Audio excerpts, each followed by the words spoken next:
Muy buenos días, mis amados hermanos, Dios los bendiga. Sean todos bienvenidos a nuestro recorrido bíblico. Iniciamos nuestro estudio de los profetas mayores y pasamos al Antiguo Testamento, al libro del profeta Isaías. El libro del profeta Isaías, uno de los grandes hombres de Dios, y hoy vamos a iniciar este precioso estudio con respecto a la vida de este hombre, que fue una vida muy especial. Fue un mártir de la fe, y vamos a estudiar muchas características especiales de este, conocido como uno de los profetas mayores del Antiguo Testamento. Tiene muchas profecías mesiánicas. Entonces vamos a orar. Maravilloso Padre, te damos gracias por este tiempo, Señor, en el cual venimos, Señor, a reunirnos en torno a ti, a abrir este precioso libro, para disponernos para aprender, Señor. Ayúdanos porque lo escribió Salomón diciendo: no hay nada nuevo debajo del sol. Lo que hoy fue, ya antes pasó. Te pedimos, amado Señor, que nos ayudes a entender que definitivamente, Señor, la vida del hombre, como lo dijo Salomón, vanidad de vanidades, todo es vanidad. Todo se resume en que muchas veces corremos detrás de vanidades ilusorias, y cuando las alcanzamos nos damos cuenta que hemos perdido lo mejor de nuestra vida, Señor. Que al final del camino, Señor, solo hay un camino, Señor, que muchas veces está lleno de frustraciones, enfermedades, vejez y muerte, Señor. Pero cuando caminamos el camino de tu mano, Señor, tú eres nuestro Dios, el Dios nuestro, tú nos guiarás aún más allá de la muerte. Entonces encontramos la verdadera esperanza, Señor. En ti, Señor, lo tenemos todo. Guárdanos para que no nos apartemos de ti, Señor. Líbranos, Señor, del camino de la apostasía, que es un camino muy transitado, Señor. Ayúdanos a entender que es por tu gracia, que es por tu amor, que hay un Dios en el cielo, a quien le interesa la vida de los hombres sobre la tierra y que se deleita en compartir con aquellos que se deleitan en obedecer sus mandamientos. Gracias te damos, precioso Señor, pedimos tu santa bendición. Oramos por nuestro hermano José Guevara, que está hospitalizado, Señor, y te pedimos, precioso Padre, que con tu poder y tu divina gracia y tu toque de sanidad le toque, Señor, sana su cuerpo, Señor, destapa sus arterias, Padre Celestial. Dale vida, Señor, porque tú eres un Dios de milagros y de vida, Señor. Por toda necesidad, Señor, que haya en medio de tu iglesia. Por los que necesitan un milagro de sanidad, Señor, sé propicio, Señor. Al escuchar tu palabra, Señor, muévete con poder, Señor, y sánanos, amado Dios. Que necesitamos, Señor, otro tipo de milagros, Señor. Ayúdanos, Señor. Abre las ventanas de los cielos y derrama bendición sobre nosotros hasta que sobreabunde, precioso Dios. Permite, Padre Celestial, que en medio de los sufrimientos de la vida, Señor, podamos ver tu grandeza, tu gloria y tu poder, Señor. Bendícenos, amado Dios. En tus manos encomendamos, Señor, nuestra vida, Señor, nuestra alma, nuestro corazón, Señor. Guárdanos, protégenos y líbranos del mal. Te lo rogamos en el nombre de Cristo Jesús, nuestro amado Salvador. Amén. Sean todos bienvenidos, mis amados hermanos. Podemos sentarnos.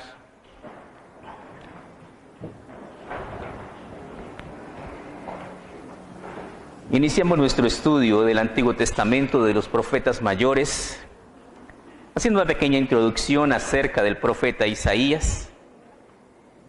El nombre Isaías quiere decir Dios es salvación. Fue primo de uno de los reyes del reino de Judá, el rey Usías. Su ministerio fue en el siglo 8 a.C. y tuvo lugar en el reino de Judá durante las monarquías de Usías, Jotán, Acaz, Ezequías y Manasés. Profetizó durante la crisis causada por la expansión del imperio asirio. Probablemente nació en el 765 a.C. en Judá y fue asesinado por Manasés, aserrado dentro de un tronco hueco. Este Manasés era hijo de Ezequías, uno de los reyes de Judá, aproximadamente en el 695 a.C. Tuvo dos hijos con nombres muy significativos: Seair, Jasub, que quiere decir un remanente volverá, y Maher Salal Hasbaz, el despojo se apresura, expresando lo que le ocurriría al pueblo judío si no escuchaba las advertencias y el llamado de Dios. Que iba a quedar un pequeño remanente y los demás morirían. Y el despojo se apresura, Dios traería a un pueblo, los caldeos, los babilonios. ¿Para qué? Para que los dominaran. ¿Debido a qué? Debido a la dureza del corazón del pueblo judío. Su ministerio duró casi medio siglo. Isaías fue opositor a la política de las alianzas con los impíos.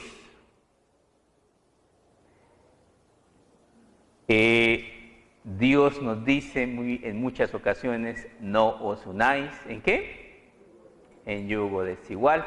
Pero nosotros siempre colocamos el parchecito, pero algunas chicas dicen, yo lo convierto. Dios dice que eso no es sano y es porque eso no es conveniente. Definitivamente no es lo mejor para nosotros. El pueblo de Israel, y en su tiempo de Isaías, Manasés hizo una alianza con los asirios para combatir a los egipcios, y después vinieron los babilonios y los destruyeron a todos. ¿De qué sirvieron las alianzas? De nada. Isaías les decía, acérquense al Dios de nosotros los hebreos. La mejor alianza es ¿con quién? Con nuestro Dios. Pero no quisieron oír y pagaron durísimas consecuencias. Sus grandes predicciones lo ubican como uno de los profetas mayores de la Biblia. Tiene muchas predicciones mesiánicas. Y vamos a catapultarnos en la introducción a este precioso libro. Vamos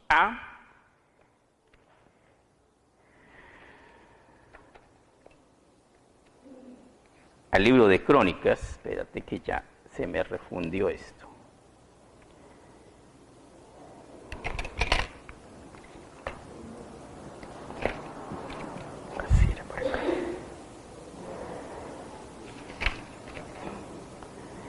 Vamos al libro de Crónicas, segunda de Crónicas 33, y en segunda de Crónicas vamos a encontrar una cantidad de herramientas importantísimas para poder entender un poco acerca de la época en la que el profeta vivía y la idolatría tan tremenda que vivían los israelitas, y también la situación que se vivía en ese entonces. Dice en segunda de Crónicas 33, reinado de Manasés. De 12 años era Manasés cuando comenzó a reinar, y 45 años reinó en Jerusalén, e hizo lo malo ante los ojos de Jehová, conforme a las abominaciones de las naciones que Jehová había echado delante de los hijos de Israel. Entonces tenemos en la introducción de la vida de este rey Manasés algo malo. ¿Por qué vamos a hablar de Manasés? Porque fue el que mató al profeta Isaías. Y lo más curioso es que Manasés fue hijo de un buen rey, de un rey que se acercó mucho a Dios, pero que desafortunadamente tuvo un hijo necio, el rey Ezequías. El versículo 3, porque edificó los lugares altos que Ezequías su padre había derribado, y levantó altares a los Baales, e hizo imágenes de acera, y adoró a todo el ejército de los cielos, y le rindió culto. O sea que fue un idólatra. Idólatra. Y un apóstata, porque había sido educado en el culto a Jehová y se había apartado. Edificó también altares en la casa de Jehová, de la cual había dicho Jehová: en Jerusalén estará mi nombre perpetuamente. ¿Dónde metió la inmundicia de su idolatría? Hasta en la casa de Dios. Y nosotros decimos, ¿qué quiere decir esto? Quiere decir que muchas veces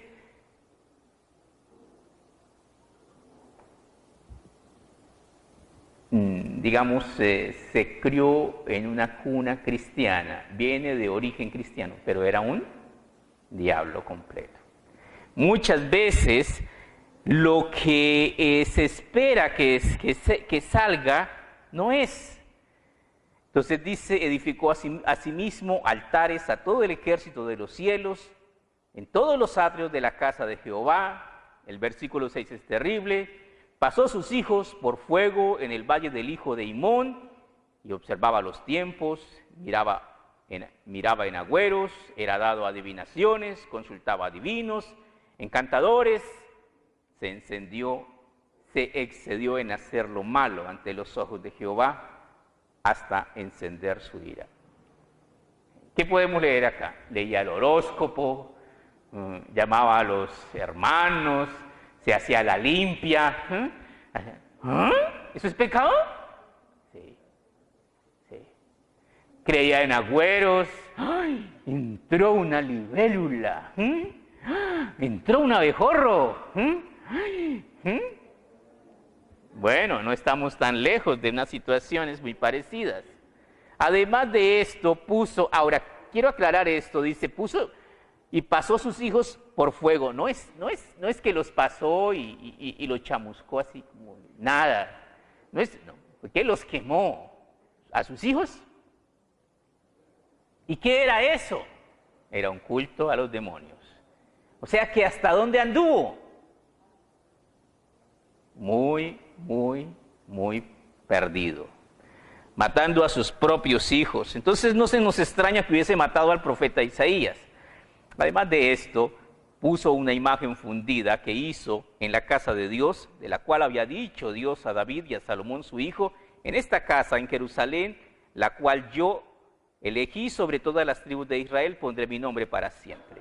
Nunca más quitaré el pie de Israel de la tierra que yo entregué a vuestros padres, a condición de que guarden y hagan todas las cosas que yo les he mandado, toda la ley, los estatutos, los preceptos, por medio de Moisés.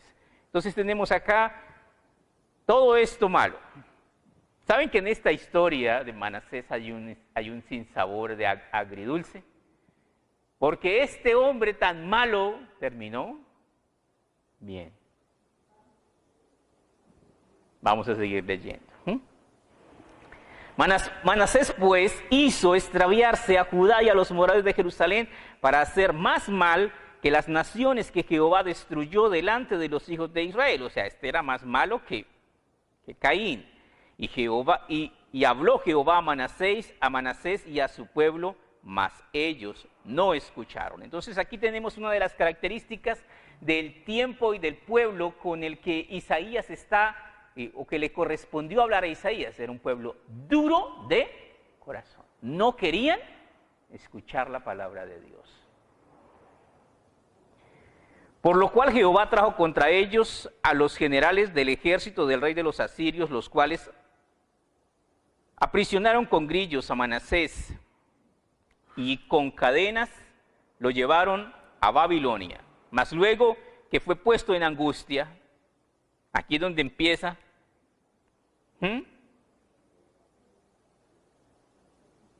La parte hermosa. ¿Cómo así?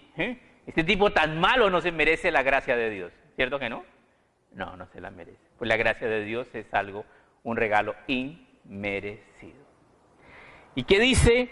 Mas luego que fue puesto en angustias, oró a Jehová su Dios, humillado grandemente en presencia del Dios de sus padres, y habiendo orado a él, fue atendido, pues Dios oyó su oración y lo restauró a Jerusalén. Segunda oportunidad. Dios es un Dios que da segundas oportunidades. Pero este tipo era tan malo, pero se arrepintió, y si nos arrepentimos de corazón, Dios nos perdona de verdad. Lo restauró a su reino. Entonces reconoció Manasés que Jehová era su Dios. Este versículo es el de enmarcar. ¿Qué reconoció Manasés? Que Jehová era su Dios. ¿Qué aprendió en medio de esa dura experiencia? Aprendió que él idolatró a muchos demonios y a muchas, y en las malas, ¿qué? Nadie. ¿Quién está con nosotros en las buenas y en las malas? Dios, yo estaré contigo todos los días. ¿Hasta cuándo? Hasta el fin del mundo. Después de esto edificó el muro exterior de la ciudad de David al occidente, en Gihón, en el valle, a la entrada de la puerta del pescado, y amuralló Ofel, y elevó el muro muy alto, y puso capitanes de ejército en todas las ciudades fortificadas de Judá. Asimismo quitó los dioses ajenos y el ídolo de la casa de Jehová, y todos los altares que había edificado en el monte de la casa de Jehová en Jerusalén, y los echó fuera de la ciudad. ¿Qué es esto? Corregir lo que había hecho mal. ¿Qué es esto? Un verdadero arrepentimiento. ¿Sí entienden? Hay personas, hay cristianos, o mejor dicho, hay ideales o proyectos de cristianos que dicen arrepentirse, pero nunca corrigen lo que hicieron mal. ¿Es un verdadero arrepentimiento? No, no es un verdadero arrepentimiento. Es falso su arrepentimiento. Reparó luego el altar de Jehová y sacrificó sobre él sacrificios y ofrendas de paz y de alabanza, y mandó a Judá que sirviesen a Jehová, Dios de Israel. Pero al pueblo aún sacrificaba en los lugares altos, aunque lo hacía para Jehová su Dios. Los demás hechos de Manasés, su oración a su Dios y las palabras de los videntes que le hablaron en el nombre de Jehová, el Dios de Israel, he aquí todo está escrito en las actas de los reyes de Israel. Su oración también, cómo fue oído, todos sus pecados y su prevaricación, los sitios donde edificó lugares altos y erguió imágenes a acera e ídolos, antes que se humillase, he aquí están escritas en las palabras de los videntes. Y durmió Manasés con sus padres, y lo sepultaron en su casa, y reinó en su lugar Amón, su hijo. ¿Qué quiere decir eso? Que tuvo una muerte justa. Fue enterrado como los reyes buenos de Judá. Pero empezó tan mal, pero lo más importante es que terminó bien. Entonces, aquí con esto tenemos un pequeño diagnóstico de cómo era la gente con la que el profeta Isaías debía tratar, y era gente muy, muy dura de corazón. Entonces vamos a Isaías y vamos a iniciar nuestro estudio en el libro de Isaías. El libro de Isaías, capítulo 1, versículo 1. Dice en Isaías 1:1, visión de Isaías, hijo de Amós, la cual vio acerca de Judá y Jerusalén en los días de Usías, Jotán, Acaz, Ezequías, reyes de Judá. Versículo 2, oíd cielos y escucha tu tierra, porque habla Jehová, crié hijos y los engrandecí, y ellos se rebelaron contra mí. ¿Qué quiere decir este versículo 2? Este versículo 2 quiere decir que muchas veces la buena vida nos hace malas. ¿Malas qué? Malas personas. ¿Cómo? ¿Cómo puede ser posible? Porque si yo tuviese más platica, yo sería una persona muy generosa. ¿Seguro? Porque raíz de todos los males es ¿cuál? Es el amor al dinero, el cual codiciando algunos se extraviaron de la fe y fueron traspasados de muchos dolores. Oíd cielos y escucha tu tierra, porque ya el pueblo de la tierra no quiere escuchar la palabra de Dios. Dice, porque habla Jehová, crié hijos y los engrandecí, y ellos se rebelaron contra mí. El pueblo de Dios tenía mayor placer en los deleites del mundo que en escuchar la palabra de Dios. Eso no es nuevo. ¿Eso es qué? Viejo. ¿Cuánta gente? Ay, ¿usted dónde va? A la iglesia el domingo. Ay, tan aburrido usted.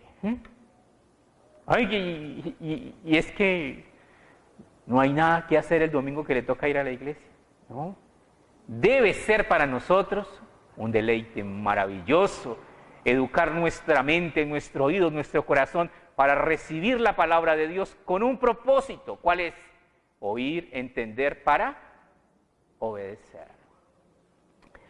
El versículo 3, Dios confronta de una manera tremenda, dice, ahí como nosotros a veces decimos que venimos del mono, ¿no?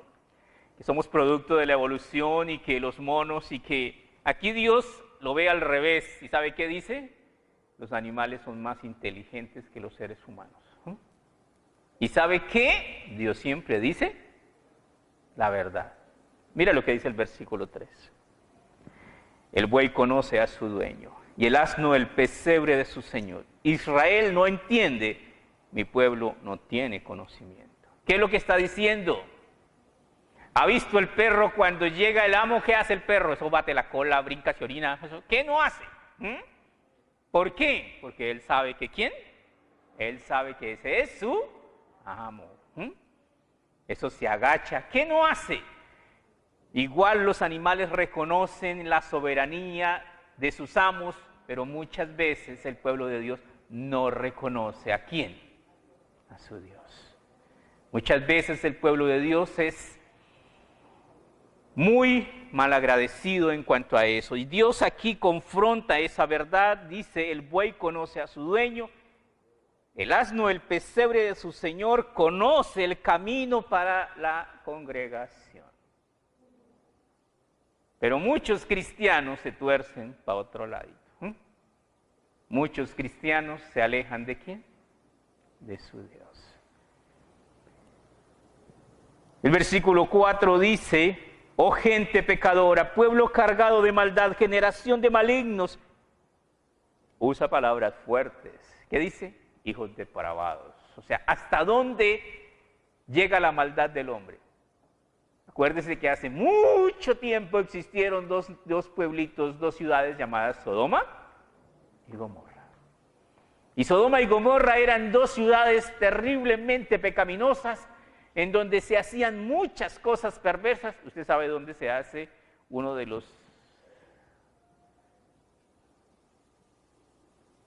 carnavales gays más grandes del mundo. ¿Saben dónde? ¿Saben? ¿Tiene idea? ¿Dónde? En Israel. ¿Qué? Sí, en Israel. ¿Qué quiere decir eso?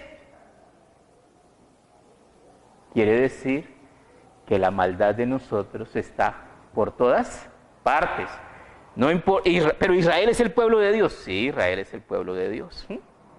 Pero muchas veces no conocemos al Señor. Oh gente pecadora, pueblo cargado de maldad, generación de malignos, hijos depravados. ¿Cómo está la maldad hoy día? ¿Cómo estaba la maldad en los días de Sodoma y Gomorra? Y dijo Dios que desde el más pequeño de ellos hasta el más grande todos eran, ¿qué? Corruptos y depravados. ¿Cómo estamos hoy día? ¿Cómo es nuestra situación social? La tecnología nos ha llevado la pornografía ¿hasta dónde? Hasta las casas. Hoy no es sino prenda el computador, ahí están las páginas, ahí está todo. Y cada día la maldad crece, a veces silenciosa, a veces descaradamente, en una sociedad cada vez más apartada ¿de quién? Del temor a Dios. O sea, estamos muy parecidos. Sí, Señor. Dejaron a Jehová, provocaron a ira al Santo de Israel, se volvieron, ¿a dónde? Atrás. ¿Qué es lo que Dios anhela de nosotros? O sea, ¿qué es lo natural? El niño crece, el niño nace, empieza a crecer, gatea, camina, ya empieza. Hay un desarrollo normal. Dios quiere que nosotros como cristianos crezcamos en la gracia y en el conocimiento de Dios. Que cada día nuestra fe sea ¿qué? Más sólida, más firme, sea más real. Pero muchos cristianos crecen como en el llano crecen las colas de las vacas. Para abajo. Para abajo. Oh gente pecadora, pueblo cargado de maldad, generación de malignos, hijos depravados, dejaron a Jehová, provocaron a ira al Santo de Israel, se volvieron atrás. Y ese volverse atrás, desafortunadamente, va a traer el castigo de Dios. El libro de Romanos, capítulo 1, versículo 28, Romanos 1, 28. Libro de Romanos, capítulo 1, versículo 28. En Romanos 1, 28 leemos lo siguiente, dice así, Romanos 1, 28. Y como ellos, ¿quiénes? Esa sociedad, y como ellos no aprobaron tener en cuenta a Dios, Dios los entregó a una mente reprobada para hacer cosas que no convienen. ¿Qué significa eso? Que hay mentes reprobadas. ¿Qué es una mente reprobada? Bueno, hágase una idea que estamos finalizando año y cuando le dicen a usted, reprobó, perdió, sí señor, aprobó, pasó. O sea que una mente reprobada es una mente retorcida y rechazada. ¿Por quién? Por Dios. Y como ellos no aprobaron tener en cuenta a Dios, Dios los entregó a una mente reprobada para hacer cosas que no convienen, estando atestados de toda injusticia. Son injustos en su trato con su prójimo. Están atestados de fornicación. ¿Cómo está nuestra sociedad moderna hoy día? Fornicar. ¿Qué es fornicar? Un día una persona me preguntó, ¿y qué es fornicar, pastor? Relaciones sexuales entre personas que no son casadas. ¡Ay! ¿Y eso es pecado?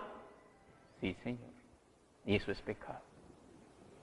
Nuestra sociedad está repleta de estos vicios y de estos pecados, estando atestados de injusticia, fornicación, perversidad, avaricia. ¿Qué es todo esto? ¿Qué es la perversidad? Es cada día ser más pervertidos. Y la avaricia es el deseo insaciable de tener, y lo mío es mío. Esa es la avaricia. Más bienaventurado es, ¿qué? Dar, ¿qué? Recibir. Y significa que los cristianos debemos aprender a ser, ¿qué? Generosos. Generosos. ¿Por qué? Porque sin nada entramos a este mundo y sin nada nos vamos. Entonces nos sigue diciendo, dice, estando atestados de injusticia, fornicación, perversidad, avaricia, maldad, llenos de envidia, homicidios, contiendas, engaños y malignidades. ¿Será que esto puede haber en la iglesia? Entonces, hermanos tan lindos y tan bonitos, ¿será que hay algo de esto? Yo creo que no. ¿Cierto que no? No, nosotros. Entre nosotros los santos de Dios. Sí.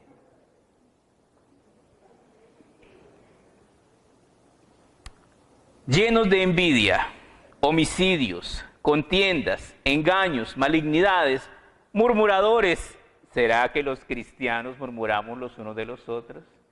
Un día una persona hizo una comparación terrible, dijo, mire, la iglesia cristiana se parece a un galpón de pollos blancos. Todos están ahí blanquitos y limpiecitos. De pronto, por desgracia, alguien chispeó a un pollito blanco de una pintura roja. Inmediatamente la reacción de los otros pollitos es, ¿qué tiene ahí? ¡Pin! ¿Qué tiene ahí? ¡Pin! ¡Pin! ¿Y sabe qué pasa? Entre todos lo pican y se lo... ¿Canibalismo? Sí, señor. Lo pican y se lo comen. ¿Y todo empezó por qué? Por una pintica. No, es que vino, pero con una ropa que, uy, y empieza.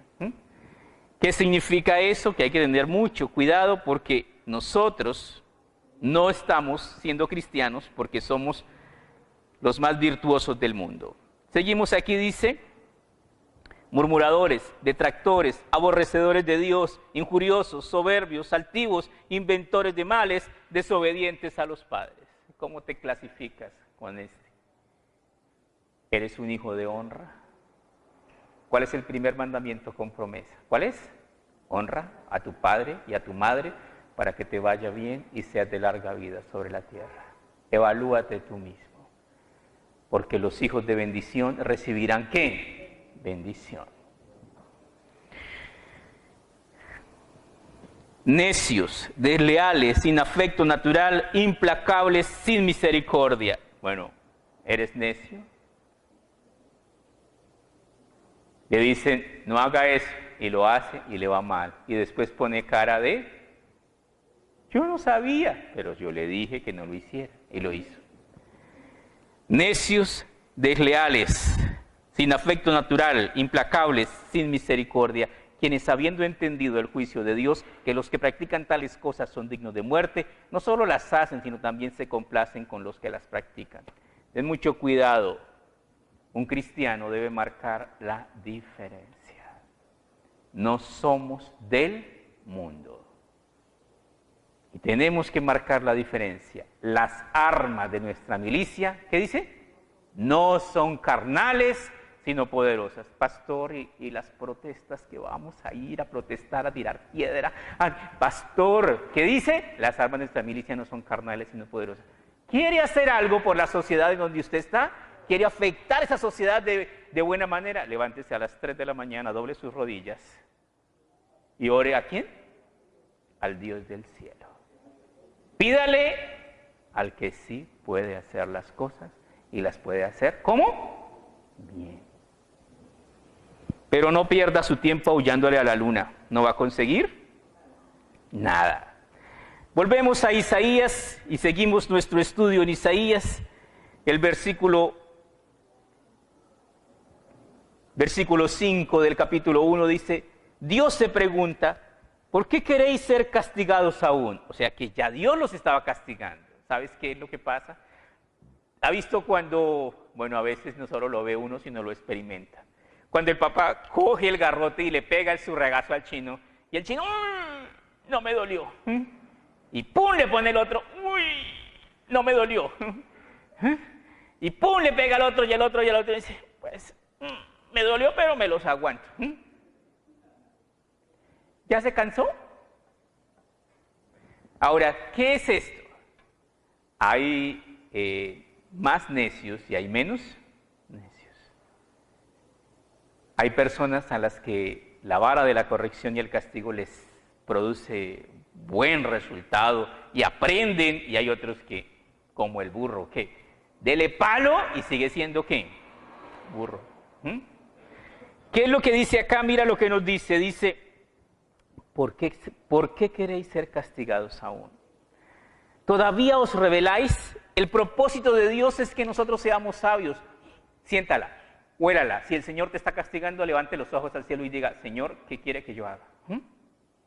¿Qué fue lo que hizo Saulo de Tarso, Paulo, cuando iba de Jerusalén hacia Damasco para matar cristianos? Y el Señor lo derribó del caballo y lo iba a matar. Y Saulo que dijo, Señor, ¿qué quieres que yo haga? Y eso le salvó la vida. Si hubiese puesto tantico duro, ahí queda más duro, queda tieso. Entonces sigue diciéndonos acá, toda cabeza está enferma y todo corazón doliente. O sea, están enfermos, tienen enfermedades de todas y no entienden que los estoy reprendiendo por la dureza de su corazón. Tenemos que aprender a doblegar nuestro corazón. Por ahí hay un mal proverbio que es falso totalmente. Ay, es que Dios aprieta pero no ahorca. Totalmente falso. Dios aprieta y ahorca. Si no prestamos atención al castigo y a quien lo impone, serás uno más en las estadísticas de los muertos. ¿Por qué? Por el poder y el juicio de Dios.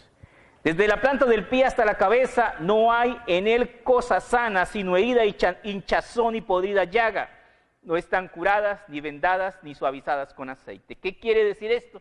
Estaban enfermos, es como ¿qué les digo yo? A ver, hay personas que son necias y persisten en pecar y en pecar, ¿hasta que qué? Hasta que mueren en su ley. Dios quiere que nosotros en algún momento, ustedes dicen que el marrano no alza la cabeza porque está hecho para siempre caminar con la cabeza agachada. ¿Sabe cuándo alza la cabeza el marrano? ¿Cuándo? Cuando le dan el mazazo. ¡Pah! Ay, si levanta la cabeza al cielo. No espere que Dios, ¿qué? Te dé el mazazo final. No esperes a que sea demasiado tarde. Búscalo. Arrepiéntete. Cambia tu vida. Vuestra tierra está destruida, vuestras ciudades puestas a fuego, vuestra tierra delante de vosotros comida por extranjeros, asolada como asolamiento de extraños, o sea, todo alrededor, una ruina, y todavía no decidía buscar ¿a quién? A Dios. ¿Qué es eso? La dureza de corazón. ¿De dónde viene la dureza de corazón? De perseverar en el pecado. Si tu corazón es duro, Dios entrará a quebrantarlo. Si no se quebranta, se rompe. Si se rompe, te mueres. Si se quebranta y te arrepientes, Dios te restaurará. El versículo 8 dice, y queda la hija de Sión como enramada en viña, como cabaña en melonar, como ciudad asolada. Si Jehová de los ejércitos no nos hubiese dejado un resto pequeño, como Sodoma fuésemos y semejantes a Gomorra. ¿Qué dice? Debido a esto fue que vinieron los juicios. Nunca Dios nos reprende ¿sin qué? Sin motivo. Dios es justo. A veces uno dice, no entiendo, es que el Señor me está dando tan duro y yo no he hecho nada. Al único que le pasó esto fue ¿a quién? A Job. Pero él estaba equivocado. No era Dios el que lo estaba torturando, sino ¿quién? Sino Satanás. Libro de Proverbios, capítulo 7, versículo 23. Proverbios 7, 23. Proverbios 7, 23 dice lo siguiente, hablándonos acerca de nuestras torpezas. Dice Proverbios 7, 23.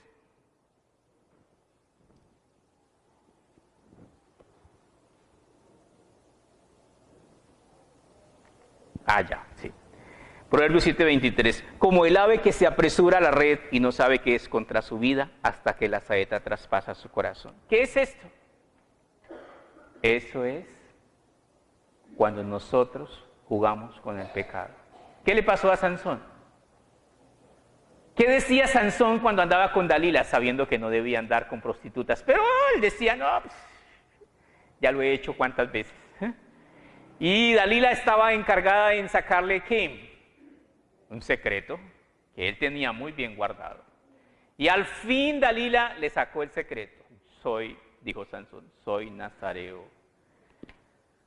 Y jamás ha pasado navaja sobre mi cabeza. Si me cortasen el cabello, ¿qué? Seré como los demás mortales. ¿Y era verdad? Y Dalila dijo, hecho. Mandó traer una navaja, lo raparon y llamó a los filisteos y le dijo, trato hecho, el negocio que habíamos hecho. Y Sansón, ¿qué dijo? Me levantaré otra vez y como siempre. Pero ya Sansón no sabía que el Espíritu de Dios, ¿qué? Se había apartado de él. Cuando intentó salir, como las otras veces, en pecado, lo cogieron, lo aprisionaron, le pusieron cadenas y le sacaron los ojos. Y después lo pusieron a moler en un molino, como un burro. ¿Por qué? Porque el cristiano que no conoce la voluntad de Dios, ¿qué es?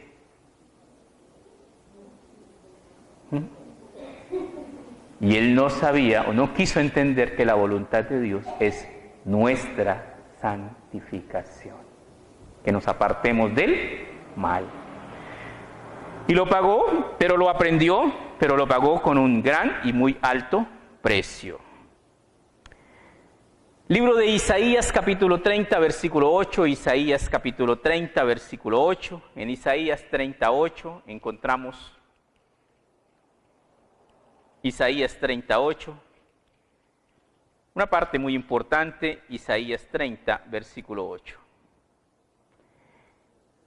Y nos viene a hablar en Isaías 38, nuevamente acerca de, digamos, un diagnóstico todavía más profundo del pueblo y del estado espiritual del pueblo. Ve pues ahora y escribe esta visión en una tabla delante de ellos y regístrala en un libro para que esté hasta el día postrero eternamente y para siempre. Porque este pueblo es rebelde, hijos mentirosos, hijos que no quisieron oír la ley de Jehová. Ahí empieza, ¿qué?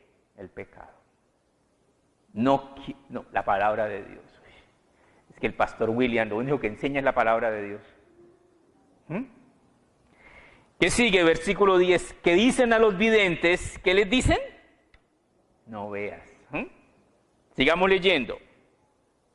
Y a los profetas, no nos profetices lo recto, decidnos cosas halagüeñas, díganos cosas bonitas, dígame que me queda bonita la pinta que me traje, que vuelva rico porque uso un buen perfume, que tengo un buen carro, dígame cosas que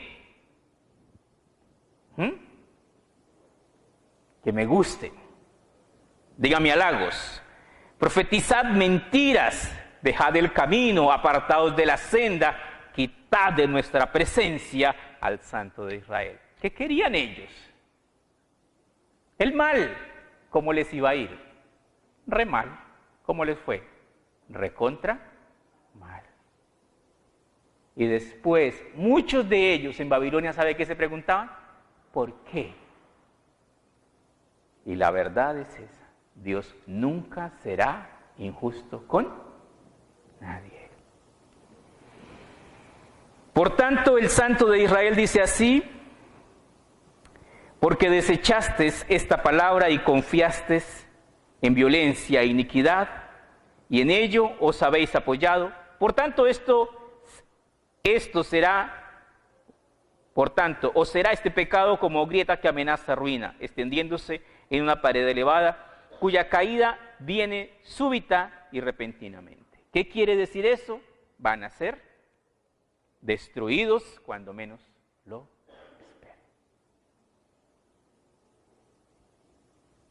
Este libro de Isaías empieza de una manera muy hermosa. Crié hijos y los engrandecí. La voluntad de Dios es que nosotros prosperemos. La voluntad de Dios es que nosotros nos vaya bien. Pero muchas veces nuestra necedad hace que Dios retire sus bendiciones. Y entonces, algunos entenderán que todo viene de Dios y volverán al Señor, y otros se resentirán contra Dios y se apartarán de Él. Entonces, ¿qué versículo vamos? 8, ya así. El 10. Versículo 10 dice: príncipes de Sodoma, oíd palabra de Jehová, escuchad la ley de nuestro Dios, pueblo de Gomorra. ¿Cómo los trata Isaías? Terrible. Isaías les está diciendo: ustedes están a la altura, a la medida de ¿qué? De Sodoma y de Gomorra. Y uno diría: oiga, pero qué atrevido, qué duro, oiga, pero ¿cómo? Isaías tenía visión espiritual y él veía la condición del pueblo. Pervertidos. ¿Para qué me sirve, dice Jehová, la multitud de vuestros sacrificios? Muchas personas tienen la idea de que Dios se pone contento con cualquier cosa. Si yo voy a la iglesia y hago lo posible porque el pastor Urias no me duerma, entonces Dios tiene que agradecerme por eso. No creo. ¿Para qué me sirve, dice Jehová, la multitud de vuestros sacrificios? Hastiado estoy de holocaustos de carneros, de cebo de animales gordos. No quiero sangre de bueyes, ni ovejas, ni machos cabríos. Muchas personas dicen: yo voy allá y escucho al pastor y no me duermo y saco unas moneditas y con eso que se conforme Dios. Dios no es un mendigo. Así no es. Hay que hacer las cosas bien. ¿Quién demanda esto de vuestras manos cuando venís a presentarlo delante de mí para hollar mis atrios? Cuando venís llenos de pecados, cuando salís de la iglesia a tomar cerveza, cuando se va ¿a qué? A mundanearse, cuando su vida es peor que la vida de un mundano. ¿Tú crees que eso agrada a Dios? No te engañes. Sigamos leyendo. No me traigáis más vana ofrenda. Increíble, ¿qué dice Dios? No quiero recibir sus ofrendas. Son sucias, son inmundas. Pero la Biblia dice que uno sí debe dar el diezmo y la ofrenda, y entonces Dios, ¿por qué ahora dice que no? No, porque uno debe dar el diezmo y la ofrenda, pero lo debe dar de corazón. Tengo que limpiar mis manos de iniquidad. Tengo que santificar mi vida para que mi ofrenda sea acepta. De otra manera, no será acepta. No me traigáis más vana ofrenda. El incienso me es abominación. La luna nueva y día de reposo, el convocar asamblea, el que se reúna a la iglesia, no lo puedo sufrir. Son iniquidad vuestras fiestas solemnes. Son una parranda de falsos, mentirosos, deshonestos, desleales, que no temen verdaderamente. ¿A quién? A Dios. Y el Señor, que conoce nuestras mentes, que conoce nuestro... Estoy hastiado. ¿De qué? De mañosos. Vuestras lunas nuevas, vuestras fiestas solemnes las tiene aborrecidas mi alma. Me son gravosas, cansado estoy de soportarlos. ¿Será que la paciencia de Dios tiene un límite? Sí, sí lo tiene. Pero Dios perdona todo. Sí, pero hay un punto en donde ya no. Cuando extendáis vuestras manos, yo esconderé de vosotros mis ojos. Asimismo, cuando multipliquéis la oración, yo no oiré.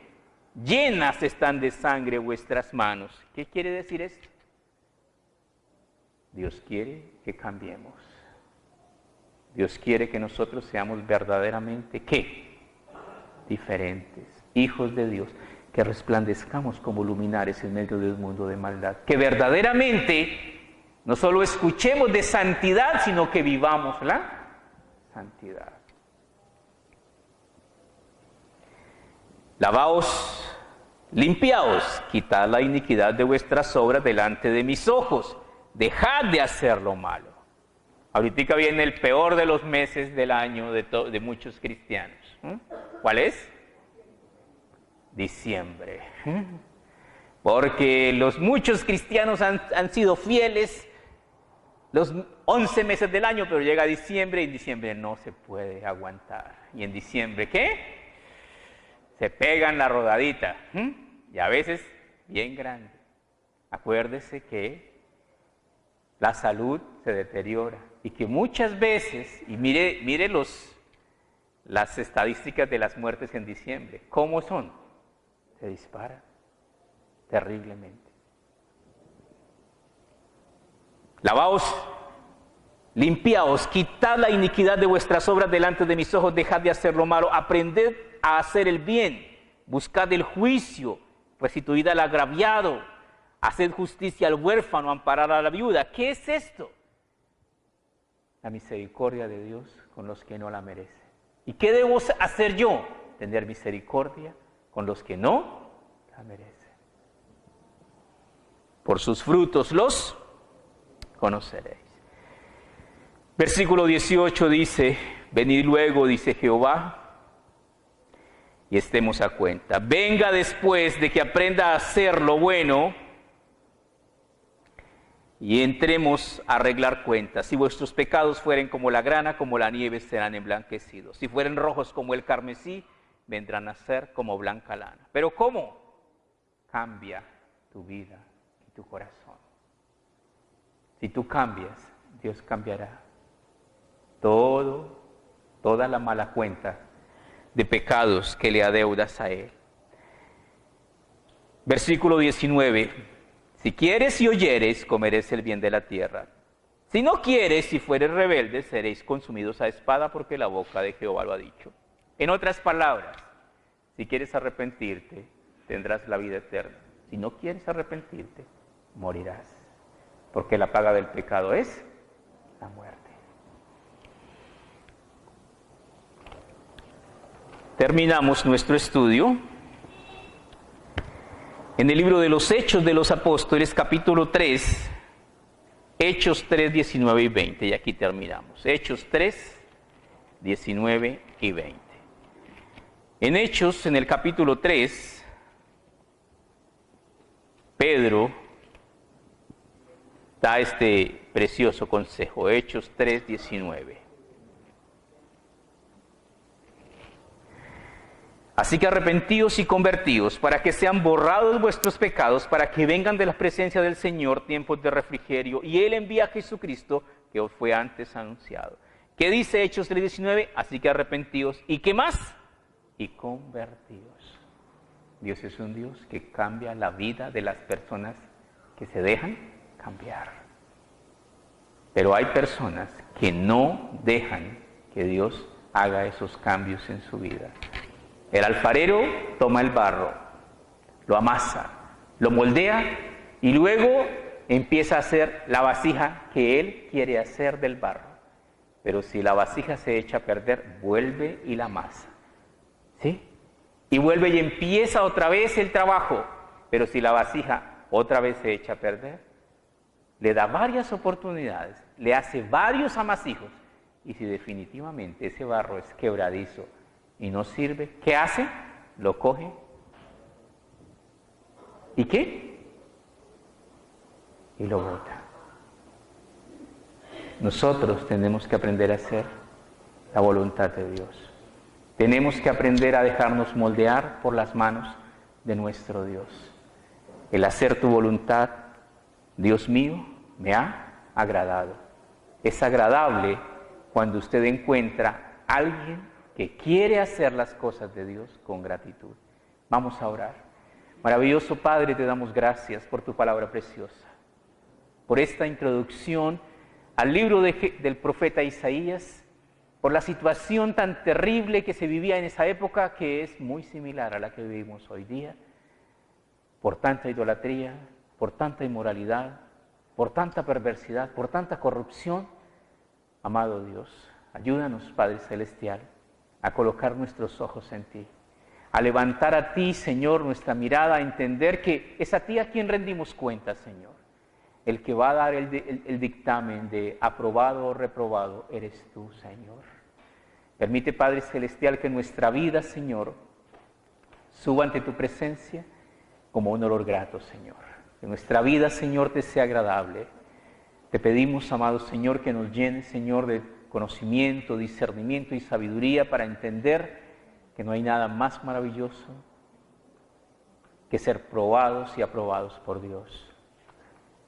Que es tener un Dios en los cielos como nuestro amigo, como nuestro Salvador, como nuestro ayudador. Gracias te damos, Padre Celestial. Por medio de tu Espíritu Santo, Señor, danos un corazón sensible a tu voz, Señor. Tu palabra dice maravillosamente, mi mano hizo todas estas cosas, y así todas ellas subsisten, pero miraré a aquel que es pobre y humilde de espíritu y que tiembla a mi palabra. Ayúdanos a entender, Señor Jesús, que tú amas a los que te aman, que tú anhelas que nosotros te obedezcamos de todo corazón. Gracias te damos, precioso Señor. Bendecimos, Padre amado, la vida de cada uno de nosotros y oramos, Señor, por el crecimiento de nuestra fe. No nos dejes, Señor, que nos apartemos de ti, Padre Santo, porque así como hemos visto, Señor, en tu palabra, Salomón tuvo mucho. Todo lo que un corazón codicioso puede codiciar, lo tuvo Salomón. Pero todo lo que tuvo, lo apartó de ti, Señor. Guárdanos de la apostasía, líbranos del mal. Bendice, Señor, lo que voluntariamente apartamos para ti, Señor, y ayúdanos a entender el secreto del dar, Señor. Tu palabra dice maravillosamente, cada uno dé como propuso en su corazón. Quiere decir que eso debe ser algo preparado desde la casa. No por tristeza ni por necesidad, porque Dios ama al dador alegre. Significa que nosotros damos no para recibir, sino porque ya hemos recibido. Y damos porque somos agradecidos. Y damos porque queremos obedecer. Permite, Padre Celestial, que nuestra ofrenda, Señor, se acepta delante de ti. Permite, Padre Celestial, que cuando demos una ofrenda, si es que la queremos dar, antes de dar nuestra ofrenda, antes de presentar nuestra ofrenda, presentemos a ti nuestro corazón. Bendito seas, amado Señor, te damos gracias en todo y por todo, en el nombre de Cristo Jesús, nuestro amado Salvador. Amén.